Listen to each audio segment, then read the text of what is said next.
presented by Saran Films Hit। हाँ तो ध्यान दी ग्राम पंचायत जोन वर्षा से पंचायत समिति सदस्य पद के कर्मठ सुयोग शिक्षित समाज सेवी भावी उम्मीदवार भैया हरिमंगल शाहरुख सेठ जी के बहुमूल्य वोट दे के भारी से भारी मतों से विजयी बनावे के बाद हे बबुआ झूठा वादा न केहू से करे ले हो ई तो गौए खातिर जिए मरे ले हो। याद रखी समिति पद के झूठा वादा न केहू से करे ले हो ई तो गौए खातिर जिए मरे ले हो। ये चाचा सुनी ना होई जन जन के काज जागरूक होई समाज आवाज सबके बुलंद है जा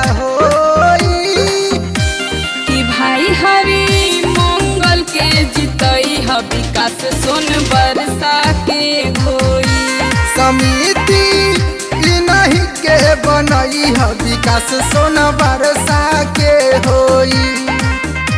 हरिमंगल भैया जिंदाबाद जिंदाबाद जिंदाबाद सोन बरसा के जनता जिंदाबाद जिंदाबाद जिंदाबाद। और कहना है जन जन का कल्याण होगा जन जन का कल्याण होगा सबको अपना हक और सबको सम्मान होगा। भाई हरिमंगल जैसे प्रतिनिधि को अपना वोट देकर विजयी बनावे तभी एक अच्छे पंचायत समिति का निर्माण होगा। पिछला 5 साल में खर्चा दलाल में कईलों पर बदलल ना समैया झूठो खाली वादा कर ले अपने तिजोरी भर ले बढ़ चढ़ करे ले सब बात असोदाई के साथ नाता बाद में न साथ कोई होई।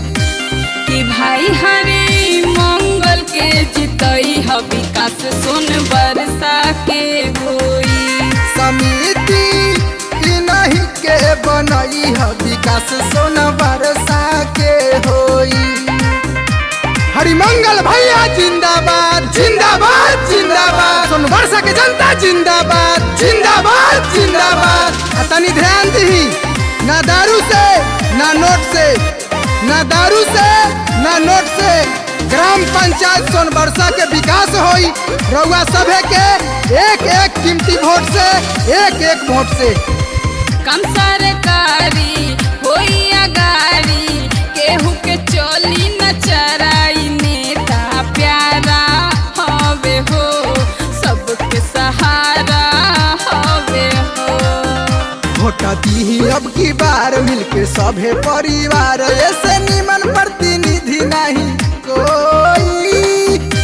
कि भाई हरि मंगल के जितई ह विकास सोन बरसा के होई समिति नहीं के बनई ह विकास सोन बरसा के होई।